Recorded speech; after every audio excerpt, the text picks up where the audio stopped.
152 da prova azul do Enem de 2017. A água para abastecimento de um prédio é armazenada em um sistema formado por dois reservatórios idênticos em formato de bloco retangular ligados entre si por um cano de entrada, conforme ilustra a figura. Aqui está o cano de entrada, primeiro reservatório, segundo, entra a água por aqui e depois a água que está no primeiro passa para o segundo reservatório. Eles são conectados. A água entra no sistema pelo cano de entrada no reservatório 1 a uma vazão constante. E ao atingir o nível do cano de ligação, passa a abastecer o reservatório 2. Suponha que inicialmente os dois reservatórios estejam vazios. Qual dos gráficos abaixo melhor descreve a altura H do nível da água do reservatório em função do volume de água no sistema? Item A, nós temos aqui esse gráfico linear, tem esse aqui em curva, este outro aqui linear com uma estabilização, né?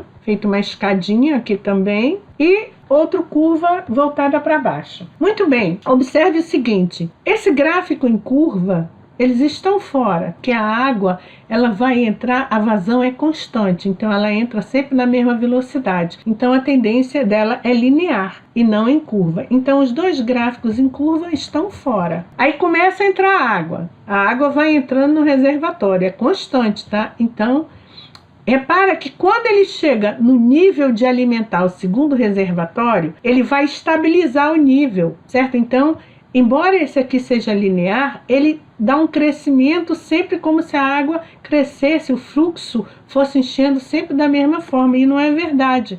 Então esse gráfico está fora. Mas aqui ele enche, aí ele começa a passar para o segundo reservatório.